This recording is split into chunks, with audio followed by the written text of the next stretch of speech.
한 주간 동안 잘 지내셨어요? 예, 옆 분에게 얼굴 바라보시고 인사하겠습니다. 사랑하고 축복합니다. 네, 앞뒤로 인사합니다. 사랑하고 축복합니다. 예, 우리가 다 이제 이 땅을 떠날 때 또 천국에 가서 우리가 다 형제 자매 가족으로 만날 거예요. 여러분들 그냥 별로 안 좋은 일이 있어도 웬만하면 다 넘기시고 다 천국에 가면 한 식구인데 예, 이 땅에 있을 때 잠시 있는 시간 동안에 잘 지내시길 바랍니다. 예, 여러분에게 하나님의 사랑과 은혜가 넘쳐나시기를 주님의 이름으로 축복합니다. 예. 하루는요, 어떤 한 성도가요, 잠을 자다가 꿈을 꾸게 되었는데요. 꿈에서 보니까 내가 요단 강가에 서 있는 거예요. 요단강에. 너무나도 이 사람이, 이 성도가 큰 충격에 빠지게 되었어요. 왜 그런가 하면요, 아직 우리 아들 대학교 졸업도 해야 되고요, 또 우리 딸도 아직 취업을 못했기 때문입니다. 하나님, 이게 도대체 뭔 일이에요? 마음에 너무너무 이제 막 걱정이 되는 거예요. 요단강 앞을 보니까 플랜카드, 현수막 하나가 크게 하나 걸려 있는 거예요. 예, 뭐라고 써 있냐면, 오늘은 공사 중입니다. 그래서 건널 수가 없습니다. 이것을 본 성도님이 그냥 보는 순간에 휴 하면서 마음에 약간의 안도감이 생기게 되었습니다. 하나님 감사합니다. 저한테 좀 시간을 주시는군요. 하면서 감사합니다 라고 이렇게 하고 있는데, 그런데 그 순간에 천사가 뒤에서 오더니 이렇게 말하는 거예요. 예, 뭐라고 했냐면, 네 고객님 너무 걱정하지 마세요. 금방 공사 끝납니다. 곧 건너가실 줄 믿습니다. 이렇게 하는 거예요. 우리가 보통 요단강이라고 하면요, 여러분 어떤 이미지가 먼저 퍼뜩하고 떠오르세요? 요단강. 예, 이 요단강은 사람이 이 세상에 평생 살다가 죽어서나 건너가는 곳, 바로 죽음이 연상되지요. 이 요단강 하면요. 그렇죠? 예. 그런 이유가 무엇이냐 하면요, 찬송가 606장 때문에 그렇습니다. 예. 다 이렇게 요단강이 그런 이미지가 찬송가 606장 때문이에요. 예. 해보다 더 밝은 저 천국 며칠 후 요단강 건너가 만나리 이러니까 요단강 이런 이미지가 있는 것 같아요. 이 찬송가 후렴 때문에 그렇습니다. 근데 실제로 이 찬송가의 원문을 보게 되면요, 이 찬송가 가사의 번역이 좀 잘못되어 있는 것 같습니다. 원래 영어 원본에서는요, 이 요단강이라는 단어가 전혀 나오지 않아요. 이 요단강이라는 말이 beautiful seashore, 아름다운 해변가, 아름다운 바닷가라고 되어 있습니다. 근데 왜 찬송가에 이렇게 요단강이라고 했는지 지금 아무도 모르는 상황입니다. 이것 때문에 이 요단강이란 말이 죽음의 이미지가 되었지만 원래 요단강의 의미는요, 죽음을 뜻하지 않습니다. 오늘 말씀 11절 말씀에서도 요단강이란 말이 나오죠. 우리 함께 읽어볼까요? 여호수아 1장 11절 말씀입니다. 같이 보겠습니다. 시작. 진중에 두루 다니며 그 백성에게 명령하여 이르기를 양식을 준비하라. 사흘 안에 너희가 이 요단을 건너 너희의 하나님 여호와께서 너희에게 주사 차지하게 하시는 땅을 차지하기 위하여 돌아갈 것임이니라 하라. 예, 요단을 건너. 예. 신명기 34장 말씀을 보시면요, 요단강은 가나안 땅의 경계를 말하고 있는데요, 이제 40여 년 동안의 그 힘든 그런 광야 생활이 다 끝나고 이제 약속의 땅, 하나님 말씀하신 그 약속의 땅, 젖과 꿀이 흐르는 가나안 땅으로 들어가려면 반드시 이 요단강을 건너가야 가나안 땅에 들어갈 수가 있게 됩니다. 요단강을 건너지 않고서는 절대 결코 이 가나안 땅에 들어갈 수가 없습니다. 지금 새로운 리더가 세워졌습니다. 누구입니까? 지난 시간에 배웠죠? 누굴 세웠습니까? 여호수아를 하나님이 세우셨지요. 이제 새로운 땅에 들어가야 되는데, 그러기 위해서는 반드시 이 요단강을 건너가야 새로운 땅에 들어갈 수가 있는 거예요. 오늘 말씀은요, 바로 이 새로운 시점에 서 있는 장면인데요, 여기에서 이 요단강이 의미하는 것은요, 새로운 시작을 말하고 있습니다. 여호수아가 새롭게 이렇게 이스라엘 백성들의 지도자로 세워지게 되고 이제 요단강을 건널 준비를 하고 있는 모습이 오늘 말씀의 배경이라 할 수가 있습니다. 먼저 여호수아 1장 10절 말씀 한번 우리 읽어볼까요? 1장 10절입니다. 먼저 시작. 이에 여호수아가 그 백성의 관리들에게 명령하여 이르되, 여호수아가 누구에게 명령하고 있어요? 백성의 누구에게? 관리들에게. 여호수아는 하나님으로부터 요단강을 건너가라고 하는 명령을 받았고, 그래서 여호수아는 곧바로 그것을 백성들에게 전달을 합니다. 그런데 먼저 누구에게 전달합니까? 백성의 관리들에게 이야기합니다. 이 관리들, 히브리어로 파키드라는 단어인데요. 이 파키드는 군인들이 아니라 행정관료들, 공무원들을 뜻합니다. 모세 때 이미 이런 관리들을 다 세워놓았습니다. 여호수아는 이들에게 명령을 전달해서 준비를 철저하게 시킵니다. 사흘 안에, 그러니까 3일 안에 요단강을 건너야 하니까 준비해라. 지금 시기가 3월 정도 되는 것 같습니다. 우리와 비슷한 계절이 오늘 말씀의 배경이죠. 여러분, 화면의 지도를 보시면 요단강의 발원지는 한번 지도 한번 보여주시죠. 요단강의 그 물의 그 진원지가 어디냐면요, 제 꼭대기에 있죠. 산 표시 있잖아요, 세모. 헬몬산에서 그렇게 물이 내려와가지고 이렇게 쭉 내려와가지고 요단강까지 이렇게 물이 흐르게 됩니다. 이 헬몬산은요, 높이가 해발 2,800m 정도 되는 꽤나 높은 산입니다. 우리 백두산하고 비슷하지요. 백두산 크기가 몇 메타인지 모르겠는데 아무튼 비슷한 크기입니다. 1년 강수량이 약 1,500mm나 정도 되는데요. 거의 대부분이 겨울철 눈으로 채워집니다. 3월 정도 되면 이 헬몬산의 눈이 조금씩 녹기 시작하고 이게 갈릴리 바닷가 호숫가를 지나서 요단강으로 그 물들이 다 흘러가게 됩니다. 그러면 요단강이 강둑에 물이 점점 차오르고 그래서 넘쳐서 범람하게 됩니다. 급류가 생깁니다. 그러니까 3월은요, 1년 중에 요단강을 건너가기가 가장 힘든 시기라 할 수가 있습니다. 그런데 하나님은요, 바로 그럴 때 뭐라고 하십니까? 요단강을 건너가라고 하시는 거예요. 제가 이스라엘 갔을 때에는 그냥 걸어가도 건너가겠더라고요. 그냥 또랑물 흐르는 것처럼 그냥 쫄쫄쫄 흐르더라고요. 그런데 지금 시기가 어떤 시기라고요? 물이 범람하는 시기였어요. 근데 그때 하나님이 그 요단강을 건너가라고 하시는 거예요. 참으로 신기하고 재미있는 것은요, 2달만 지나면 이제 우기가 비 오는 막 엄청나게 비가 오는 우기가 다 끝나고 이스라엘은 우기와 비 오는 우기와 비가 오지 않은 건기로 나누는데 이제 조금만 기다리면 우기가 다 끝나고 건기가 찾아와서 강이 바짝 말라가지고 그냥 걸어서도 건널 수 있다라는 것입니다.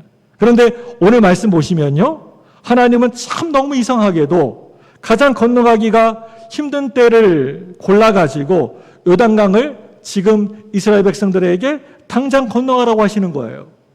일부러 많고 많은 날들 중에서 하필이면 그때를 택하신 것이죠.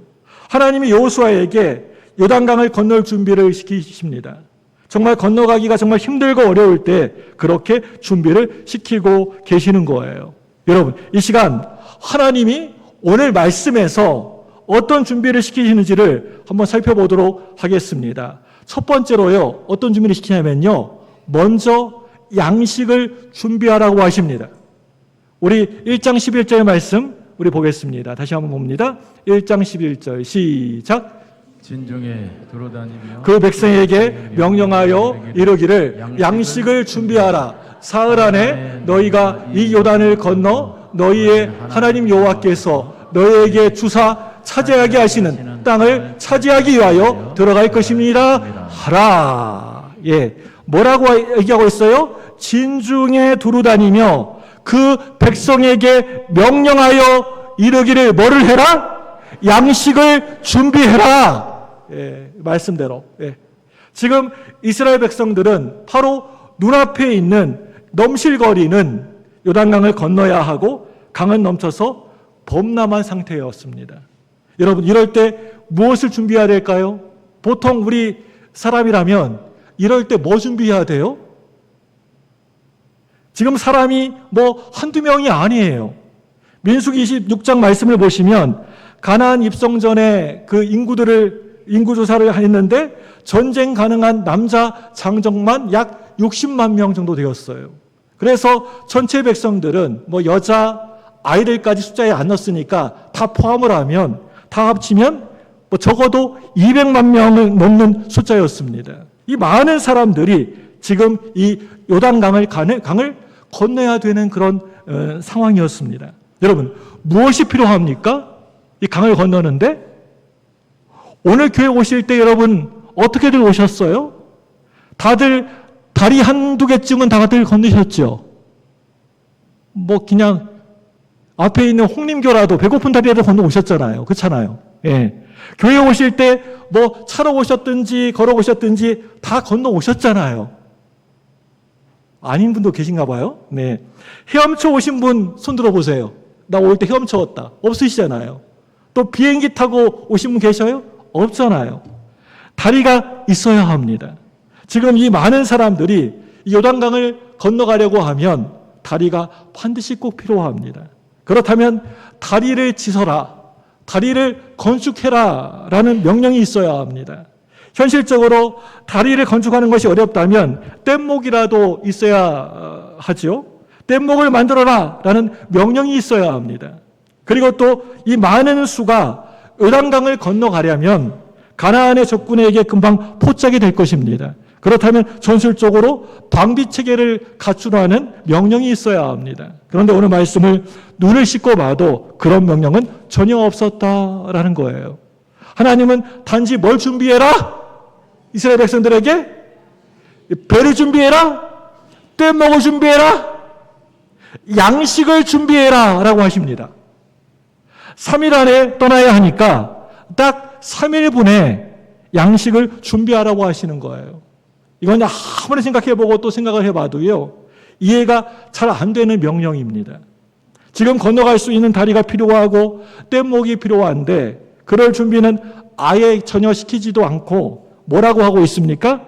양식을 준비하라고 하시는 거예요. 여러분, 그렇다면 이스라엘 백성들이 지금 가지고 있는 양식은 무엇입니까?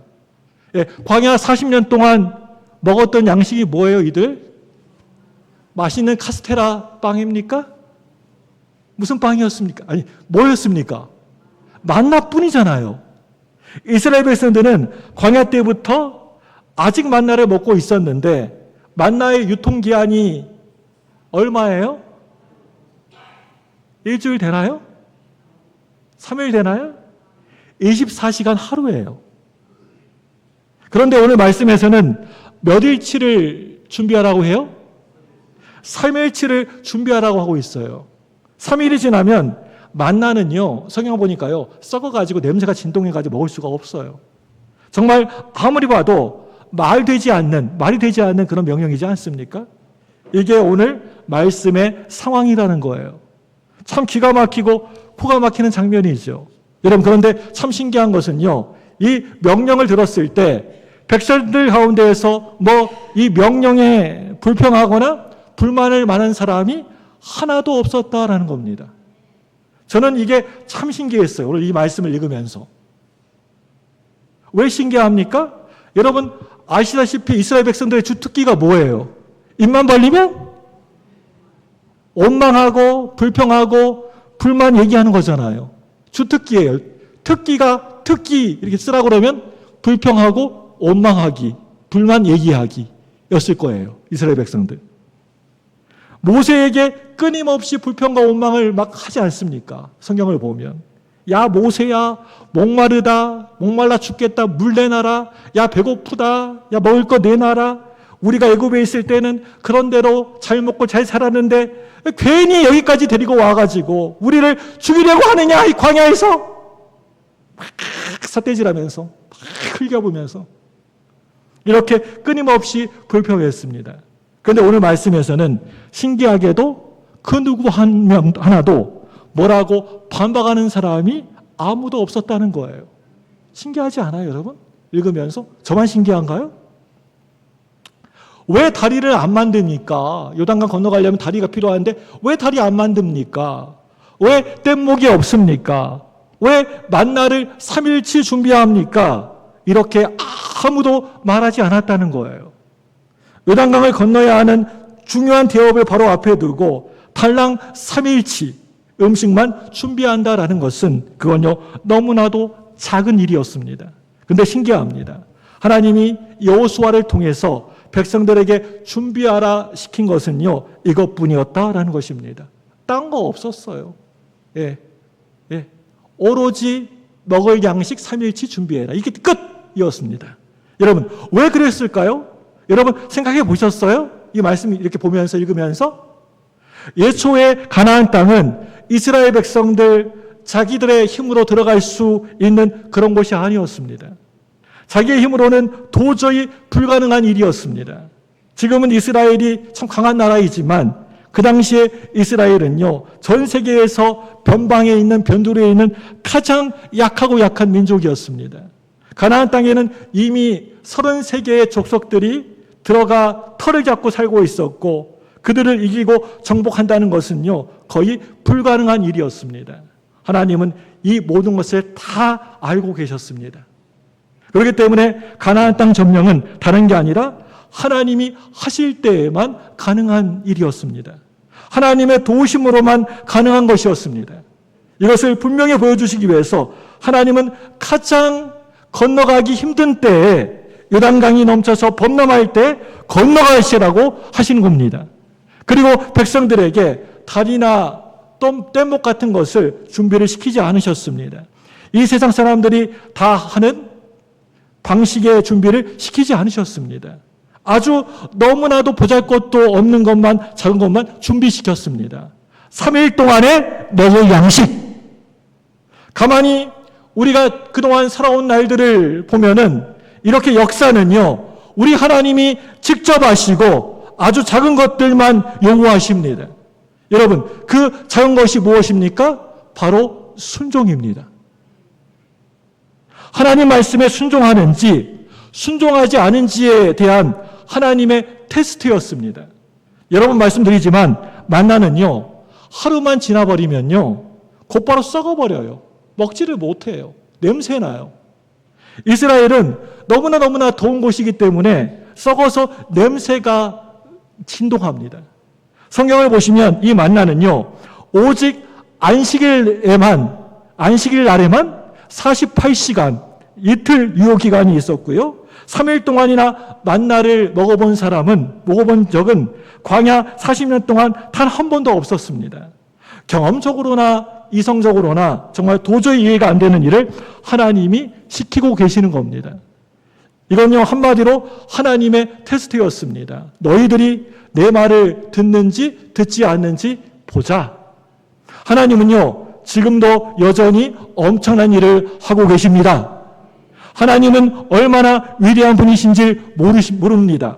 우리 하나님은 어마어마한 일을 하시는 분이십니다. 여러분 이런 하나님을 확실히 믿으십니까? 믿으십니까? 아멘. 하나님은 대단한 분이십니다.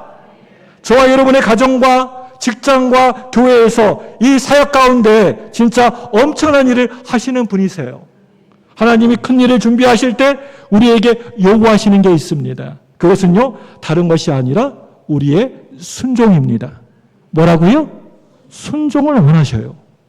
하나님은 큰 일을 준비하시면서 우리에게 작은 일, 보잘것도 없는 조그만 일을 준비시키십니다. 3일 동안에 먹을 양식을요. 너희들은 순종만 해라. 여러분 우리가 한동안 살펴보았던 요나 때를 보면 세계에서 가장 악독한 민족 아수르가 있죠.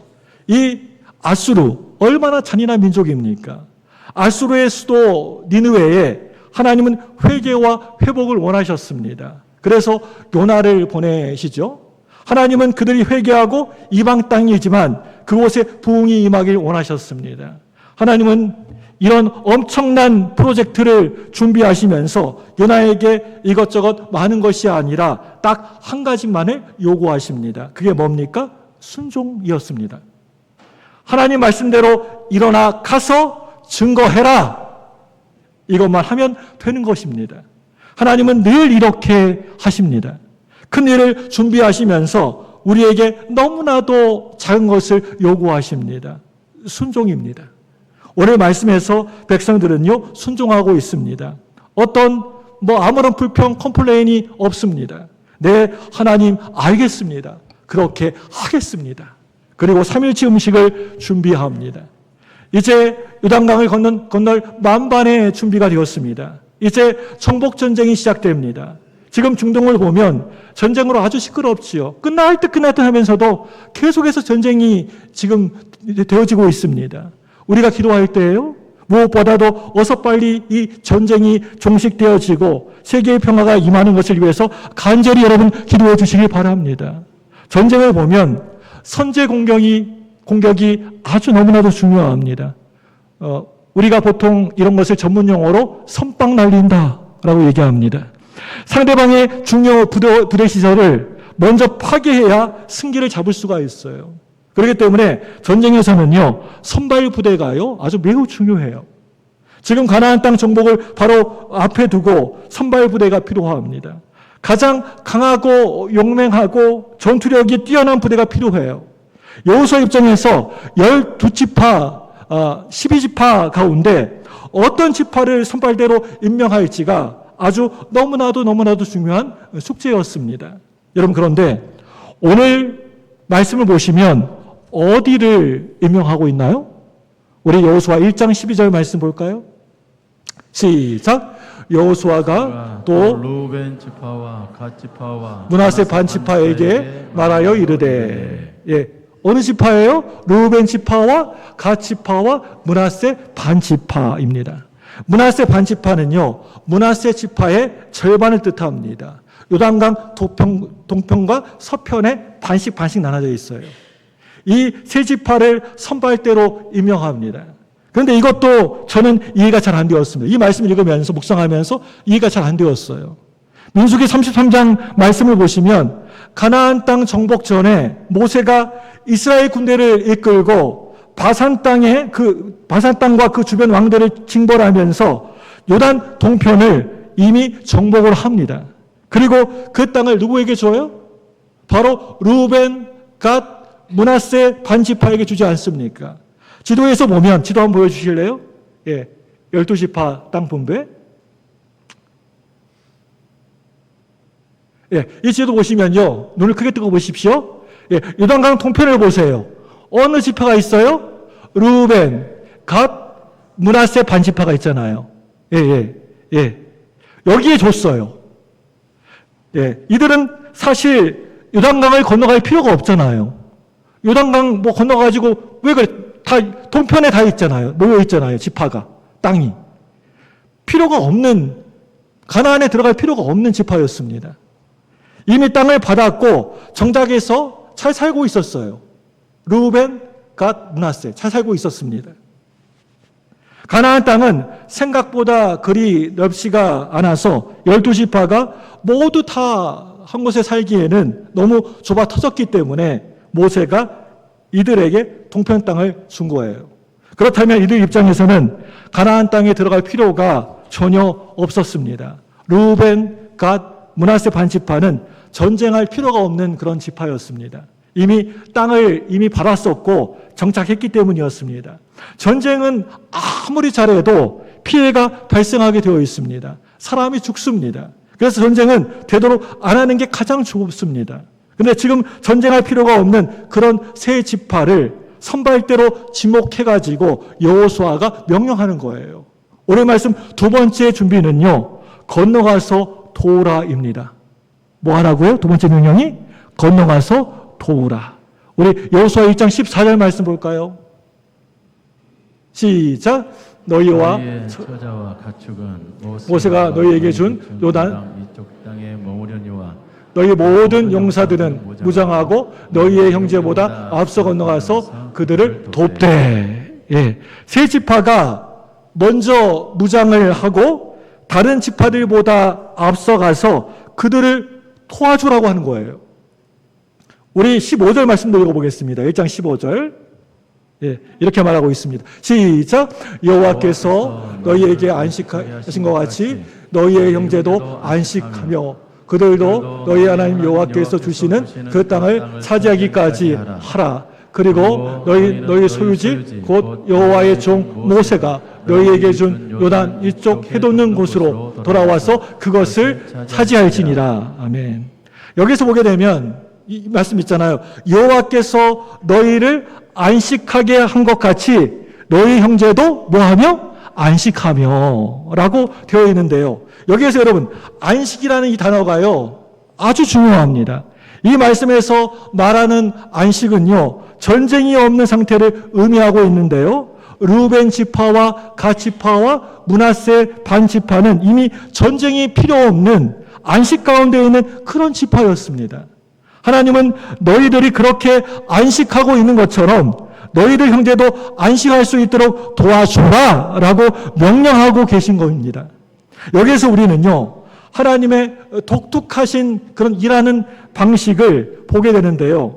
보시면 하나님은요 뭐 전투력이 싸움 잘하는 아주 강한 부족이나 전술이 뛰어난 지파를 선택하지 않으셨다라는 것입니다. 그냥 이미 자기 땅을 차지한 르우벤, 갓, 므낫세 반 지파를 부르셨습니다. 왜 그럴까요? 하나님이 이스라엘 공동체에 원하셨던 것은요 무슨 강한 힘과 뛰어난 전술이 아니라 하나님 안에서 하나님을 원하셨기 때문이었습니다. 만약에 유다 지파가 저희가 먼저 나가겠습니다 라고 했다면 그들은 스스로가 이렇게 생각했을 거예요. 우리가 대단하다라고 생각할 수도 있었을 겁니다. 그런데 하나님은 그런 것을 원치 않으셨습니다. 그리고 또한 르우벤, 갓, 므낫세 지파는 이미 자기 땅에 있었습니다. 우리는 안 나갑니다. 이미 우리 땅이 다 있는데 뭐하러 그렇게 위험을 무릅쓰고 건너갑니까? 우리 안 갑니다. 나머지 9지파가 다 알아서 하세요. 이렇게 공동체가 갈라지는 것도 하나님은 원치 않으셨습니다. 하나님이 지금 원하시는 것은 이스라엘의 하나됨이었습니다. 이 세 지파는 전쟁할 이유가 전혀 없었습니다. 이미 땅을 분배받았고 이미 안식하고 잘 살고 있는데 왜 전쟁을 그렇게 하겠습니까? 전쟁할 이유가 하나도 없었습니다. 그런데 하나님은요 이스라엘 공동체 전체가 하나가 되기를 원하셨습니다.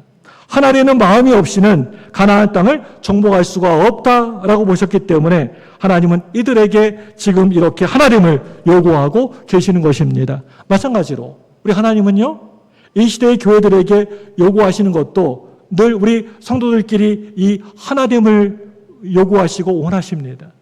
능력이 먼저가 아니라 하나 되는 마음과 하나 되는 모습을 원하십니다. 고린도전서 12장 말씀을 보시면 교회를 우리의 몸으로 사람의 몸으로 비유하고 있잖아요. 우리 몸에는 여러 신체 부위가 있지요. 눈도 있고 코도 있고 입도 있고 여러 가지 참 다양하지요.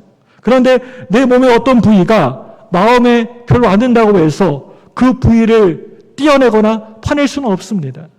몸은 모든 부위가 하나가 될 때 건강한 것입니다. 우리 교회도 마찬가지예요. 어떤 특정인이 능력을 발휘해서 그 사람만 부각을 한다면 그 교회는요 그리 건강치 않은 교회입니다. 교회의 리더십과 헌신과 모든 사역은 모든 교인들이 한 마음 한 뜻으로 하나가 되어서 나갈 때 그게 가장 건강한 교회의 모습이라고 생각합니다. 제가 작년에 이맘때쯤에 안식월 동안에 여러 교회를 예배하며 다니면서 건강한 교회와 또 그렇지 못한 교회를요 제 나름대로 관점으로 보게 되었습니다. 어느 주일날 지방에 있는 교회라서 규모가 그렇게 크지 않았지만 그 지역에서는 그런대로 꽤 유명한 교회에 갔습니다.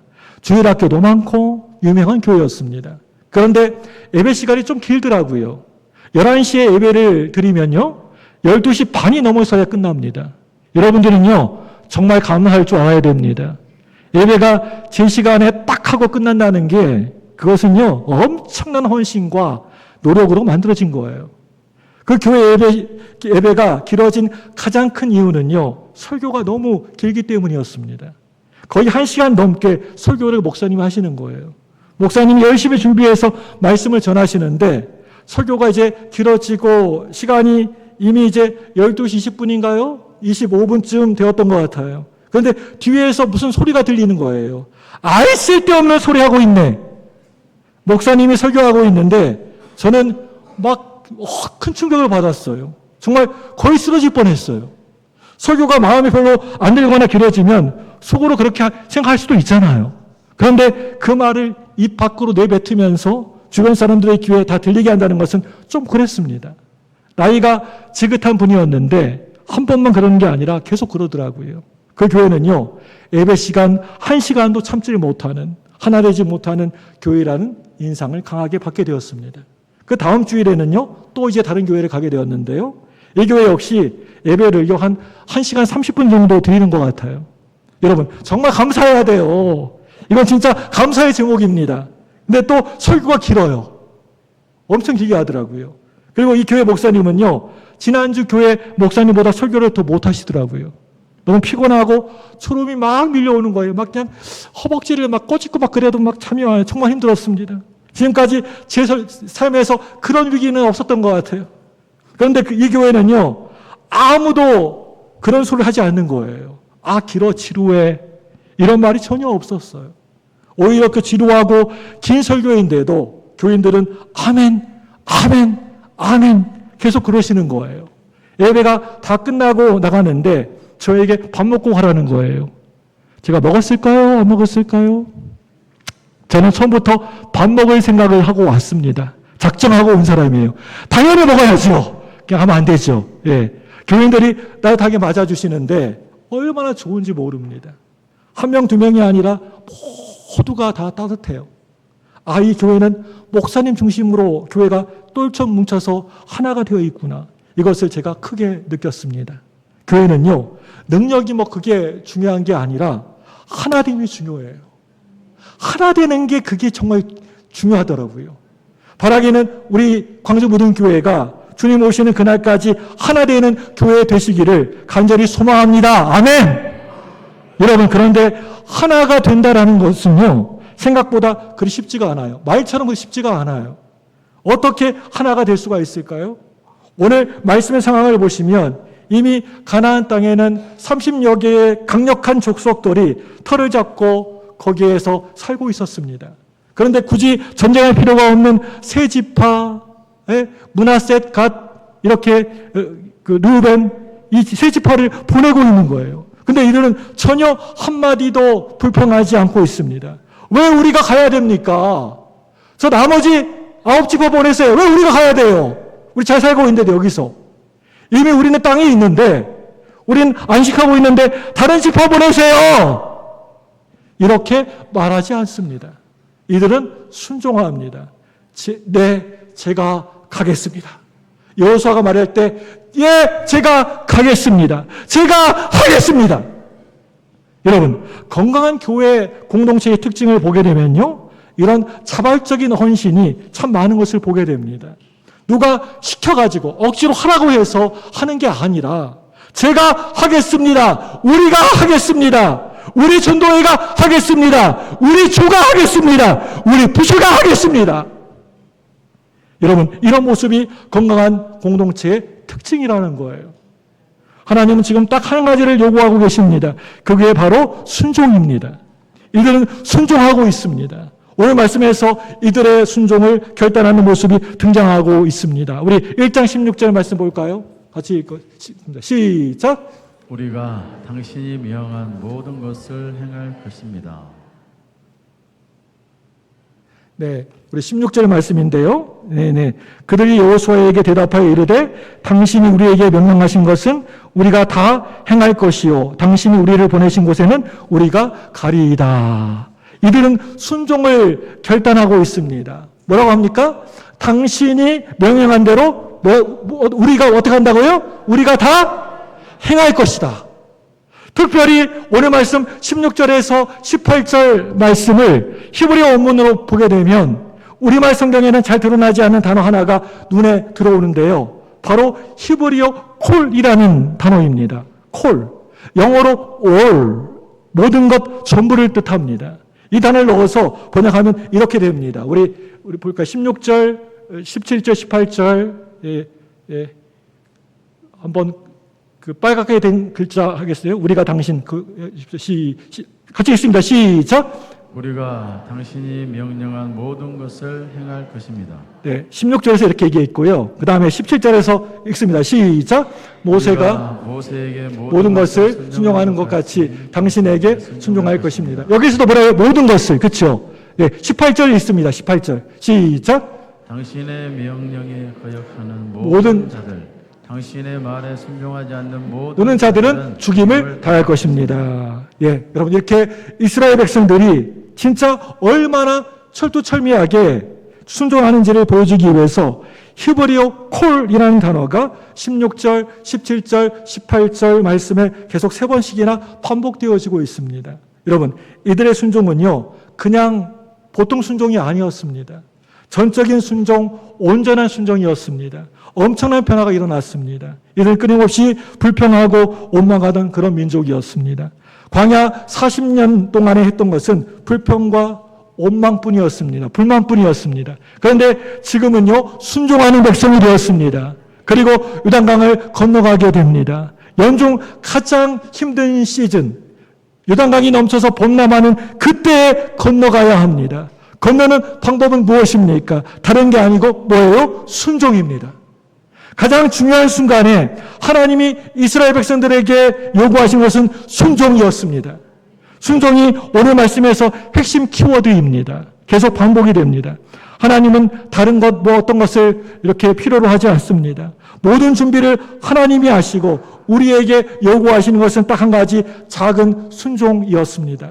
앞으로 우리가 여호수아를 계속해서 살펴볼 터인데요. 가나안 정복 전쟁에서 이스라엘의 성공과 승리는 늘 순종과 함께하고 있는 것을 보게 됩니다. 여리고라는 엄청난 성을 난공불락의 그 튼튼한 그 견고한 성을 점령할 때 이스라엘 백성들에게 요구된 것은 오직 순종뿐이었습니다. 말하지 마라. 아주 단순하죠. 하나님은 어려운 것을 명령하지 않으십니다. 일주일 동안 말하지 않기. 이들은 그것을 순종해내면서 여리고를 얻게 됩니다. 그런데 반대로 아이성은 너무나 만만해 보였습니다. 이들은 순종하지 않았고 그 순간 엄청난 피해를 당하게 되었습니다. 이 시간 하나님이 저와 여러분들에게 우리에게 요구하신 것은 다른 것이 아니에요. 저와 여러분에게 큰 배를 만들라고 하지 않으십니다. 또 요단강을 건너게 뗏목을 만들라고 하지 않으십니다. 3일치 양식을 준비해라. 이 말씀에 그냥 여러분 아멘하고 순종하는 것. 제가 하겠습니다. 그 믿음을 보시는 거예요. 우리 인생에도 엄청난 험난한 요단강을 건너야 될 때가 있습니다. 참 너무나도 중요한 순간이지요. 여러분들 인생에 지금 물이 넘쳐서 흐르는 요단강, 그 험난한 요단강은요, 자녀의 문제일 수도 있고요. 또 우리 가정의 물질 문제일 수도 있고, 또 직장과 사업의 문제일 수도 있습니다. 건강의 문제일 수도 있지요. 우리는 다들 요단강을 건너야 합니다. 한 사람도 예외 없이 요단강을 건너가야 합니다. 그런데 하나님은 늘 물이 차기 전까지 상황을 만들어 놓으십니다. 그리고 우리에게 딱 한 가지를 물어보십니다. 너 순종하니? 너 순종할 거야? 너 순종하겠니? 저와 여러분들은 그 순간 반드시 아멘 하시기를 바랍니다. 그 한마디로 요단강을 건너게 되는 놀라운 역사가 우리 가운데 일어날 줄로 믿습니다. 그런 믿음을 가지고 나아가는 여러분 모두가 되시기를 주님의 이름으로 간절히 축복합니다. 우리 이 시간 함께 같이 찬양하기 원합니다.